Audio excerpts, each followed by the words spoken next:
Good morning students, मैं दीपक कुमार। तो आइए आज हम यूटेट 2026 में हमने जो कल की क्लास में क्या था सर्कल, उसके कुछ क्वेश्चंस रह गए थे और उसके बाद हमारा जो रह गया था साइक्लिक क्वाड्रिलेटरल यानी कि चक्रीय चतुर्भुज। तो आइए आज इनको देखते हैं, ठीक है। तो इसके कुछ क्वेश्चंस थे, तो देखिए क्वेश्चन नंबर 3 है। 10 सेंटीमीटर त्रिज्या वाले वृत्त में एक्स वाई और पी क्यू क्रम से 12 और 16 सेंटीमीटर लंबाई वाली दो समांतर जीवाएं हैं। क्या क्या रखा? 10 सेंटीमीटर त्रिज्या वाला एक वृत्त है, उसमें एक्स वाई और पी क्यू दो 12 और 16 सेंटीमीटर की लंबाई की जो समांतर जीवाएं हैं, ठीक है। दोनों जीवाएं केंद्र के विपरीत दिशा में स्थित है। ये कंडीशन बहुत इंपॉर्टेंट है। दोनों के दोनों क्या है? केंद्र के विपरीत दिशा में, यानी कि कैसे कोई वृत्त है, ये इसका सेंटर है। अब ये कह रहा है कि दो जीवाएं हैं, एक जीवा यहाँ पर है, मान लो सपोज कर लो एक जीवा ये है, इसका नाम है एक्स वाई, दूसरी है पी क्यू, केंद्र के विपरीत दिशा में, तो एक यहाँ हो गई, ये है पी क्यू। पहली कंडीशन, एक्स वाई 12 सेंटीमीटर है, ये भाई 12 सेंटीमीटर यहाँ लिख देता हूँ नीचे, 12 सेंटीमीटर है, और ये 16 सेंटीमीटर यहाँ लिख देता हूँ, 16 सेंटीमीटर। क्लियर है? एक्स वाई 12 सेंटीमीटर और पी क्यू 16 सेंटीमीटर। अंदर नहीं लिखा, फिर फिगर गंदा सा दिखेगा। दोनों लंबाई वाली दो समांतर जीवाएं हैं, ठीक है। समांतर यानी कि बिल्कुल पैरेलल है एक दूसरे के। दोनों जीवाएं केंद्र के विपरीत दिशा में, दोनों विपरीत दिशा में भी है। जीवाओं के बीच की दूरी ज्ञात करनी है आपको। जीवाओं के बीच की दूरी निकालनी, मान लेता हूँ मैं इसका जो सेंटर है वो ओ है, ठीक है। अब आपको निकालना क्या है? आपको निकालना है इस सेंटर से इसकी और इस सेंटर से इसकी डिस्टेंस को निकालना है, ठीक है। ठीक हो गया, ये सेंटर है। आपको पता है सेंटर से जो सामने वाले जीवा होती है उसकी जो न्यूनतम दूरी होती है उसको परपेंडिकुलर कहते हैं। और परपेंडिकुलर क्या करता है? जीवा को दो बराबर भागों में डिवाइड कर देता है। सेम यहाँ पे भी ऐसी कंडीशन होगी। अगर आप इसको ऐसे समझो तो देखो ये पूरा कितना था 12, जैसे परपेंडिकुलर डला तो ये क्या करेगा 6 सेंटीमीटर इधर बचेगा और 6 ही हिस्सा इसका इधर बचेगा, 6 सेंटीमीटर का। क्लियर हो गया? जैसे ये इस पर डला तो ये कितना हो जाएगा 8, ये हो जाएगा 8 इधर वाला हिस्सा हो जाएगा। आपको निकालना, मान लेता हूँ ये इसका नाम है ओ एम और इसका नाम है ओ एन। आपको एन एम निकालना है, आपको एन एम फाइंड करना है कितना लंबा होगा, ठीक है। तो अब कैसे करोगे? ध्यान से देखो। अगर मैं करता हूँ इसको यहाँ से ऐसे जोड़ देता हूँ ऐसे, ये क्या होगा ओ एन पी, एक त्रिभुज हो गया। कौन सा? समबाहु त्रिभुज। ये क्या? ये निकाल लेता हूँ, इसको मान लेता हूँ मैं एक्स, ऐसे इसको इधर को जोड़ देता हूँ, इतने इतने को मान लेता हूँ मैं वाई। मेरे को देखो ये दोनों के दोनों क्या है? ओ पी ये भी क्या है? त्रिज्या है, और ओ एक्स भी क्या है? त्रिज्या है। और त्रिज्या आपको दे रखी कितनी? 10 सेंटीमीटर। कितनी दे रखी? 10। कितनी दे रखी? 10। तो देखो ध्यान से देखो, ओ एन पी में ये 8 है, ये 10 है, और ये निकालना है। पाइथागोरस लगाओ, लंब निकालना है। अगर मैं पाइथागोरस लगाता हूँ, ध्यान देना, पाइथागोरस थ्योरम से कर्ण कितना है? 10 का स्क्वायर। लंब मेरे को निकालना है, यानी कि एक्स स्क्वायर निकालना है, और आधार कितना है? 8 का स्क्वायर। तो 10 का स्क्वायर 100 माइनस 8 का स्क्वायर इक्वल एक्स स्क्वायर। 8 का स्क्वायर 64, ये प्लस का इधर किस में आ जाएगा? माइनस में आ जाएगा, इधर बचेगा एक्स स्क्वायर। तो 100 में से 64 गया तो बच गया 10 में 4 गया 6, और 9 में से 6 गया 3, 36। इधर बच रहा आपका एक्स, इधर स्क्वायर तो इधर अंडर रूट, और 36 बार आ जाएगा 6 में। तो एक्स की वैल्यू आ गई 6, इतना इतना आ गया 6। अब मेरे को चाहिए ओ एम। ओ एम कैसे निकलेगा? यहाँ पे पीजीटी लगी 10 6, देखो 10, देखो ट्रिपलेट देखो 10 8 6 का 10 6, तो ये 8 हो जाएगा। सिंपल सा है। आप चाहे तो पीजीटी से निकाल लो, ये कर्ण, ये आधार, ये लंब। ट्रिपलेट भी आप डायरेक्ट याद कर सकते हो, आपने पढ़ रखा ना 3 4 और 5 का ट्रिपलेट होता है। यहाँ 8 है तो इसे 8 करने के लिए इसमें 2 से गुणा, इसमें भी 2 से कर दो, इसमें भी 2 से कर दो। तो 2 3 6, 4 दूनी 8, 5 दूनी 10, इसका ट्रिपलेट होता है 6 8 10 का। तो 10 है 6 है, ये 8 हो जाएगा। अब देखो आपको निकालना है पूरा एन एम, तो ये कितना है? ये इतना और इतना हिस्सा जोड़ देंगे, N O plus O M. इसको क्या लिख सकते हो आप? एन एम को लिख सकते हो N O plus O M. ये कितना रहेगा? 6, और ये कितना रहेगा? 8। 8 और 6 कितना हो जाएगा? 14 सेंटीमीटर। आपको एग्जाम में इतना लिखना नहीं तो आप डायरेक्ट यहाँ पे 6 और 8 14 लिख दो डायरेक्ट उत्तर में, ठीक है। और ऑप्शन लगा दो आप डी। तो डी ऑप्शन क्या हो जाएगा? इसका राइट आंसर हो जाएगा। समझ आया आपको क्वेश्चन? तो इसका नेक्स्ट क्वेश्चन देखते हैं, ठीक है। आप इसका स्क्रीनशॉट ले लीजिए।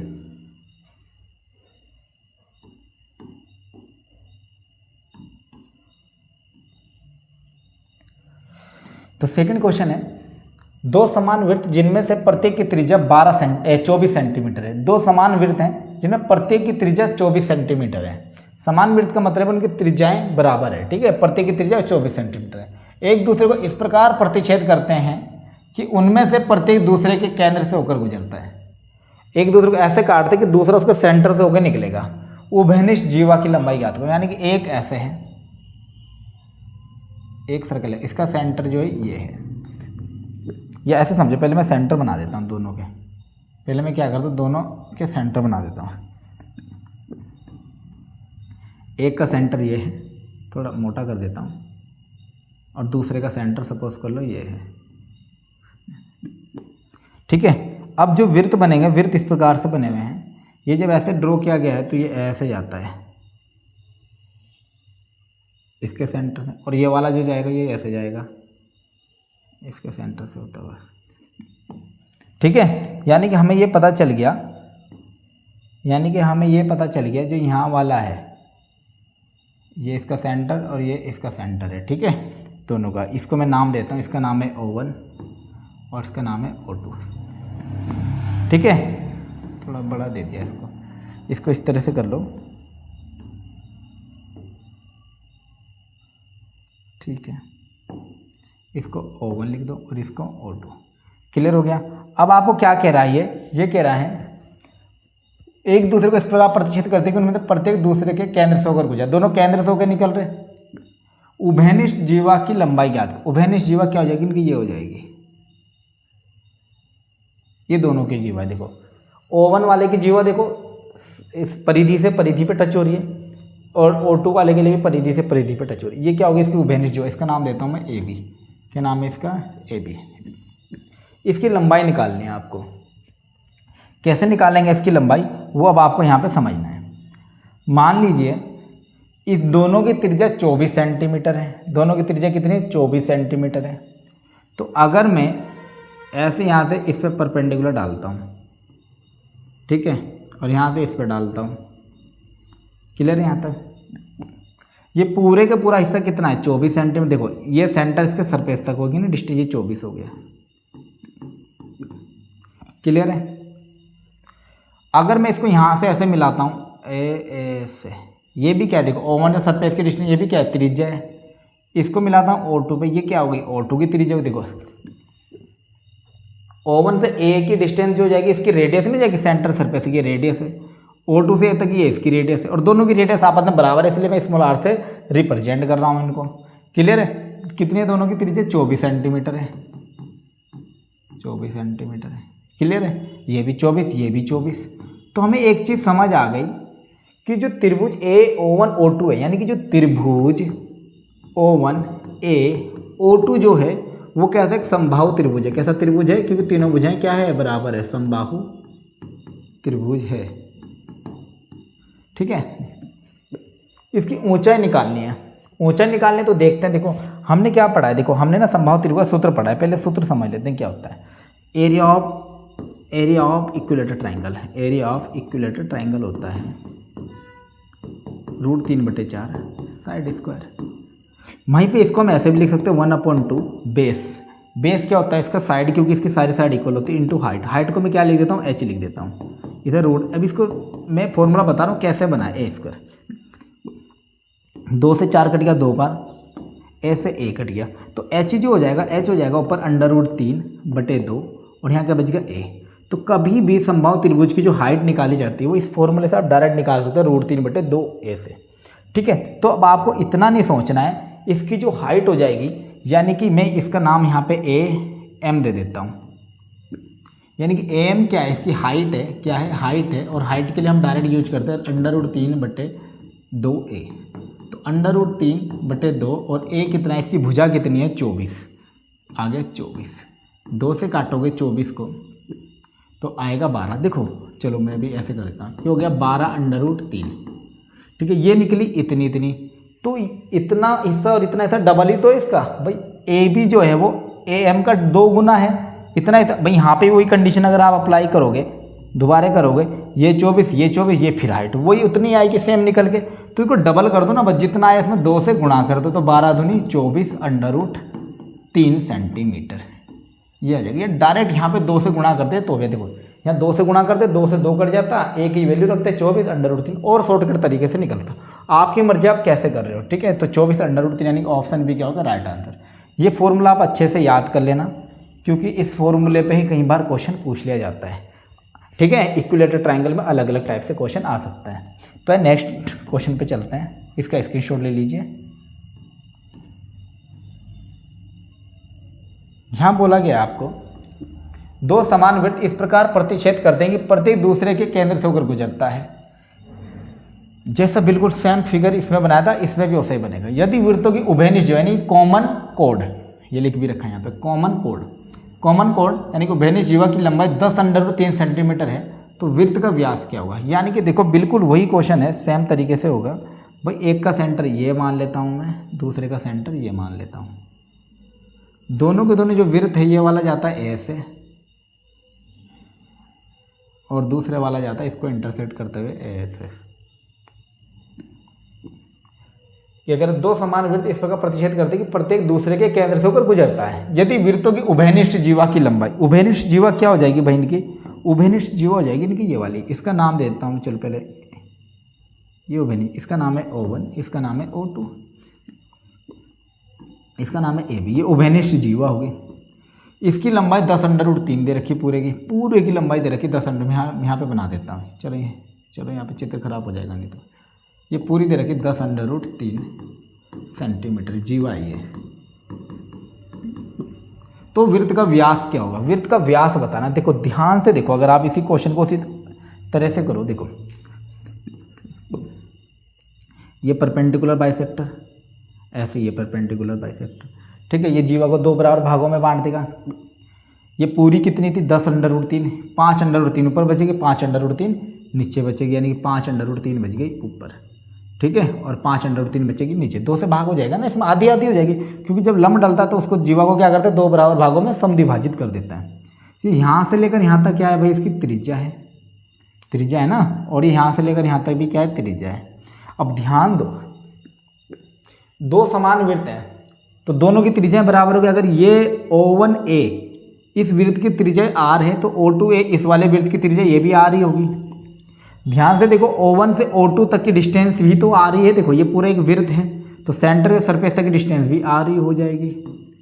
ये दोनों की त्रिज्याएं तो हैं, तो तीनों बराबर। कौन सा त्रिभुज बन गया भैया, कौन सा त्रिभुज बन गया, ये बन गया आपका समबाहु त्रिभुज। यानी कि आप बोल सकते हो त्रिभुज O1A O2 समबाहु त्रिभुज है। कैसा त्रिभुज है, समबाहु त्रिभुज है, यानी कि इक्विलेटरल ट्रायंगल है, इक्विलेटरल ट्रायंगल है। तो जब इस प्रकार का त्रिभुज होता है तो उसकी हाइट कैसे निकालती है, तो इसकी जो हाइट होती है, इसकी हाइट का जो फॉर्मूला है वो होता है आपका √3/2 ए यहाँ साइड होती है, और यहाँ कितनी देर की 5√3, यहाँ पे हाइट आ रखी है इसकी 5√3, और यहाँ पे कितनी है √3/2 इंटू ए। तो √3 से √3 कट गया, 2 भाग में इधर गुणा में भेज तो 5 × 2 = ए। तो ये ए बराबर हो गया 5 दूनी 10, ए बराबर आ गया 10, ए बराबर 10, यानी ए क्या है, ए क्या इसकी भुजा, और इसकी भुजा क्या है इसकी त्रिज्या के बराबर ही तो इसका ए है। तो ए और आर क्या आपस में बराबर है, तो ये आ गया आर।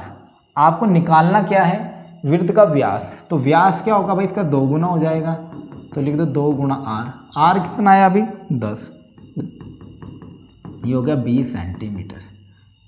समझ आया, तो 20 सेंटीमीटर ऑप्शन सी। देखो इसकी जो भुजा है ना समबाहु त्रिभुज की, वो ही तो वृत्त की त्रिज्या है। तो आपने त्रिज्या निकाल ली, यानी भुजा निकाली तो भुजा ही त्रिज्या बन जाएगी। देखो समबाहु त्रिभुज की भुजा वृत्त के लिए त्रिज्या का काम कर रही है, सिंपल सा। तो भुजा निकाली वो बन गई त्रिज्या, और त्रिज्या बन गई तो त्रिज्या का दुगुना होता है व्यास, यानी कि डायमीटर, वो आपने फाइंड कर लिया। ठीक है, क्लियर हो गया। तो नेक्स्ट क्वेश्चन पे चलते हैं, इसके नेक्स्ट क्वेश्चन देखते हैं।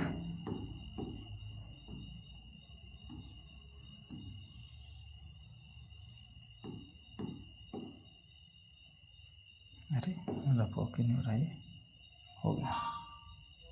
हाँ ठीक है, तो अब जो नेक्स्ट टॉपिक रहने वाला है वो पढ़ते हैं अब हम वो साइक्लिक क्वाड्रिलेटर। ये हमने कल की क्लास में पढ़ ली थी थ्योरम्स। अगर आपने ये थ्योरम कल की क्लास नहीं देखी तो आप हमारे एप्लीकेशन ऐप पर जुड़ के ये क्लास देख सकते हैं। अब बारी आती है चक्रीय चतुर्भुज की। चक्रीय चतुर्भुज यानी कि साइक्लिक क्वाड्रिलेटर क्या होता है? साइक्लिक क्वाड्रिलेटर उस क्वाड्रिलेटर को कहते हैं जिसके चारों वर्टेक्स, चारों शीर्ष जो हैं वो वृत्त की परिधि पर स्थित होते हैं। फॉर एग्जाम्पल इस तरीके से, जैसे मान लो ये एक सर्कल है, ये कोई सर्कल है, इसका ये सेंटर है, मान लो एक ए यहाँ हो गया, ऐसे यहाँ बी हो गया, यहाँ सी हो गया और यहाँ डी हो गया। तो इनसे अगर मैं एक क्वाड्रिलेटर बनाऊं इस तरीके से,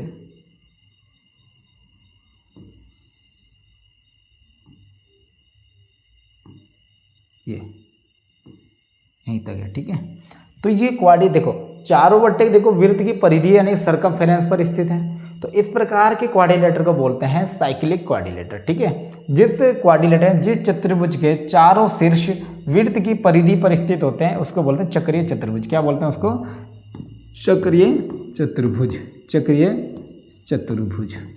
अब इसकी कुछ थ्योरम्स होती हैं, उनको हम देखेंगे, सिर्फ उतना ही समझेंगे जितना इससे एग्जाम में पूछा जाता है, ठीक है। तो ऐसी कुछ थ्योरम्स होती है। पहली थ्योरम ये कहती है इसकी, आगे हम थ्योरम को पढ़ लेंगे, मैं यही बता देता हूँ। इसका जो ये वाला एंगल होता है और ये वाला एंगल होता है, यानी इसको लिखता हूँ मैं x और इसको लिखता हूँ मैं y, इन दोनों का सम, अपोजिट एंगल का सम 180 होना चाहिए, यानी कि सप्लीमेंट्री होते हैं, ठीक है। ऐसे ही इसको लिख देता हूँ b और इसको d मान लेता हूँ, ऐसे b प्लस d का सम भी 180 होना चाहिए। पहली थ्योरम कहती है यानी कि एक ऐसा क्वाड्रिलेटर जिसके अपोजिट एंगल का सम सप्लीमेंट्री होगा यानी कि 180 होगा, उसको हम क्या कह देते हैं? साइक्लिक क्वाड्रिलेटर कह देते हैं। इसका कन्वर्स भी, यानी कि इसका कन्वर्स भी क्या है? पॉसिबल है। अगर किसी क्वाड्रिलेटर के अपोजिट एंगल का सम 180 है तो उसको हम साइक्लिक क्वाड्रिलेटर कह सकते हैं, ठीक है। वहीं पे अगर एक दूसरी थ्योरम है, ये थ्योरम नंबर 1 है, और दूसरी जो थ्योरम है इसकी वो ये कहती है कि अगर इसकी किसी एक साइड को आगे बढ़ा दूँ, मान लो मैं आगे बढ़ा दिया इसको, यहाँ पर जो एंगल बनेगा, मान लो यहाँ एंगल बन रहा है P, तो एंगल P y के इक्वल होगा। एंगल P जो होगा वो y के इक्वल होगा, ठीक है। कैसे होगा मैं यहाँ प्रूव करते हैं। देखो x प्लस पी, मैं लिख सकता हूँ angle x plus P equal to 180 degree, equation first. x plus y equal to 180 degree, x plus y equal to 180 degree, equation 2। अब अगर मैं देखो ध्यान से, दोनों साइड, दोनों RHS इक्वल है तो LHS इक्वल होगी। मैं इसको ऐसे लिख सकता हूँ, ये थोड़ा सा इसको हटा देता हूँ यहाँ से, ठीक है। इसको क्या करता हूँ, इसको हटा देता हूँ, ये बन जाएगा angle x plus angle P equal to angle x plus angle y। x से x कट गया तो एंगल P जो आ गया एंगल y के इक्वल आ गया। ये मैं आपको बता रहा था। तो कहने का मतलब क्या है, किसी भी साइक्लिक क्वाड्रिलेटर में किसी एक साइड को अगर आगे की ओर बढ़ाया जाए तो उससे जो बाहर की तरफ कोण बनता है यानी एंगल बनता है, वो एंगल उसके अपोजिट एंगल के इक्वल होता है। सिंपल सी बात है। जैसे यहाँ पे मैं इसको बढ़ाऊंगा तो b का अपोजिट एंगल मान लेता हूँ z, तो z जो हो जाएगा d के इक्वल हो जाएगा। यहाँ पे मान लेता हूँ m मान लेता हूँ, तो एंगल z जो हो जाएगा वो एंगल m के इक्वल हो जाएगा। क्लियर है। इससे साइक्लिक क्वाड्रिलेटर की दो ही प्रॉपर्टी से क्वेश्चन आते हैं। पहले ऐसे अपोजिट एंगल देगा, ये कुछ लिख के दे देगा, ये पूछ लेगा, यानी का रेशो दे देगा तब पूछ लेगा, ठीक है। तो समझ आ गया आपको। तो इसके कुछ क्वेश्चन से देखते हैं। क्लियर है। तो इसके कुछ क्वेश्चन देखते हैं। देखो ये मैंने थ्योरम आपको ऊपर बता दी कि चक्रीय चतुर्भुज के सम्मुख कोणों के प्रत्येक युग्म का योग 180 अंश होता है, ठीक है ना। बता देना मैंने आपको, ये चक्रीय चतुर्भुज है, इसके सम्मुख कोणों का योग 180 अंश होता है। जैसे ये A B C D, मान लो इसका और इसका सम 180 ये कह रहा है। Angle A plus angle C equal to 180। अभी हमने पीछे पढ़ भी थे, angle B plus angle D equal to 180। यदि किसी चतुर्भुज के सम्मुख कोणों के एक युग्म का योग 180 अंश होता है जो चतुर्भुज चक्रीय होता है, ठीक है। अगर मान लो कि कोई क्वाड्रिलेटर ऐसा जिसके अपोजिट एंगल का सम 180 आ रहा है तो उसको आप साइक्लिक क्वाड्रिलेटर कह सकते हो, ठीक है। तो ये नेक्स्ट थ्योरम पे आगे चलते हैं। ये हमने ऊपर समझ लिया। यहाँ लिखा देखो चक्रीय चतुर्भुज के सम्मुख कोणों के प्रत्येक युग्म का योग 180 अंश होता है। बिल्कुल सही बात है, पढ़ लिया हमने इसको। यदि किसी चतुर्भुज के सम्मुख कोणों के एक युग्म का योग, अच्छा ये तो सेम रिपीट हो गया है। हाँ,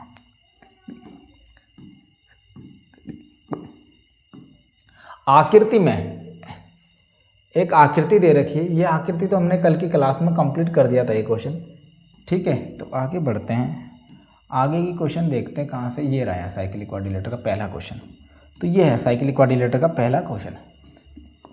एक साइक्लिक क्वाड्रिलेटर यानी कि चक्रीय चतुर्भुज ABCD में एंगल है 72, एंगल C पूछ रहा है। देखो अगर ABCD है ना, तो A के बाद जो C आता है ना वो होते हैं अपोजिट एंगल। जैसे A के बाद क्या आया, C, ये अपोजिट है और ये दोनों अपोजिट है। ठीक है, कहीं से भी नामकरण करोगे इसका तो ABCD ऐसे ही तो लिखोगे, A तो C, A और C का सम 180 होता है। तो आप बोल सकते हो angle A plus angle C equal to 180 होता है। A 72 है तो C पूछ रहे, जब भी ऐसी सिचुएशन आए तो 180 में से घटा दो। C पूछ रहा है तो A उधर माइनस में जाएगा। यहाँ पे तो मैं पूरा लिख रहा हूँ, एग्जाम में आपको डायरेक्ट यहाँ से शुरू करना है, 180 माइनस 72। तो ऐसे लिखना भी ऐसा है, 180 और 72 घटा दो। 10 में से दोगे 8, 7 में 7 गया 0 और 1 का 1। ठीक है, देखो यहाँ से क्या रही, 10 में दोगे 8, 7 में 7 गया 0, 108। तो कितना आ गया 108 डिग्री। ऑप्शन बी क्या हो गया, इसका राइट आंसर हो गया। ठीक है, इस तरह से करना है, काफ़ी आसान क्वेश्चन और ऐसा ही क्वेश्चन एग्जाम में पूछा भी जाता है और पूछ भी रखा है कई बार। ठीक है, तो इसका नेक्स्ट क्वेश्चन देखते हैं। एक साइक्लिक क्वाड्रिलेटर में दो अपोजिट एंगल्स का अनुपात इतना है। दो ये एंगल्स कितने होंगे, यानी कि वही कह रहा है कि दो अपोजिट एंगल का सम मान लेता हूँ मैं। एंगल फर्स्ट एंगल ए मान लेता हूँ एक को, 2:3 दे रखा ना तो 2x, दूसरे वाले को मान लेता हूँ 3x। और दोनों अपोजिट एंगल हैं तो उनका सम कितना हो जाता है, 180 हो जाता है। 2x plus 3x equal to 180 degree. 2 और 3 5x इक्वल टू 180। ये 5 गुणा करा उधर भाग करेगा, भाग करेगा तो काट दो, 5 3 15, 16 17 18 3 3 5 6 30। x की वैल्यू 36, तो a की वैल्यू 2 गुणा 36 और इसकी 3 गुणा 36। तो 36 से 108 डिग्री और 36 दूनी 72 डिग्री। तो 72 और 108 यानी 108 और 72 ये रहा यहाँ पे बी ऑप्शन में, दोनों मिल गए। तो ऑप्शन बी क्या होगा, इसका राइट आंसर हो गया। तो इसका नेक्स्ट क्वेश्चन देखते हैं। मतलब जिस टाइप के क्वेश्चन एग्जाम में पूछ रखे हैं हमने उस टाइप के क्वेश्चन ही यहाँ पे लिए हैं। ठीक है, तो साइक्लिक क्वाड्रिलेटर ABCD में एंगल A इतना है और एंगल C इतना है, तो x का मान क्या होगा। देखो ABCD में तो A और C अपोजिट, B और D अपोजिट, तो A और C अपोजिट है तो इनका सम 180 होना चाहिए। तो लिख दो 3x plus 10 plus 5x minus 30 equal to 180 degree. तो जोड़ दो 3x और 5x, 8x, variable separable method. 30 में से 10 गया माइनस के 20 बचेगा। देखो इन दोनों को एक साथ, इन दोनों को इधर 180, ये माइनस का 20 उधर किस में जाएगा, प्लस में। 180 और 20 200, इधर 8x, तो कट कर दो 200 बटे 8,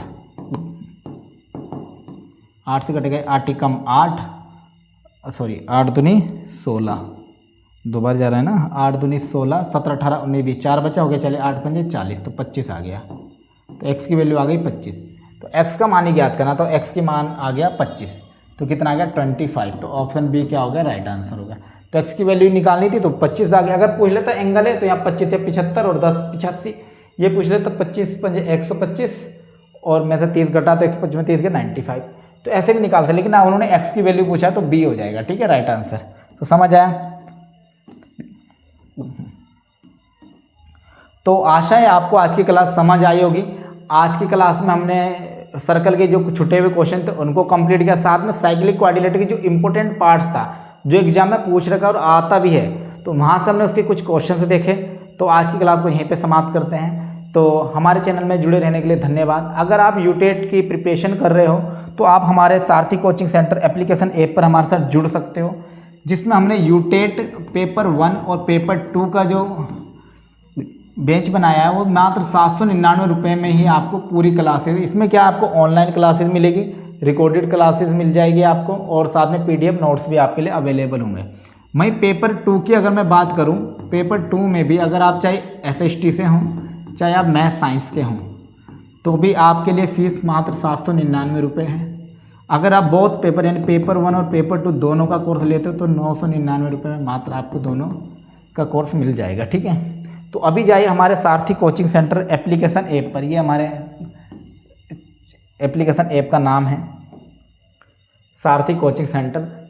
ठीक है, इसका लिंक आपको डिस्क्रिप्शन बॉक्स में मिल जाएगा और साथ में आपको प्ले स्टोर पर भी इजीली अवेलेबल। कोर्स रिलेटेड कोई भी आपको जानकारी चाहिए तो इस कॉन्टैक्ट नंबर पर आप हमें कॉल कर सकते हो। ठीक है, कोई भी क्वेश्चन डाउट है आप इस नंबर पे व्हाट्सअप करके हमसे पूछ सकते हो, ठीक है।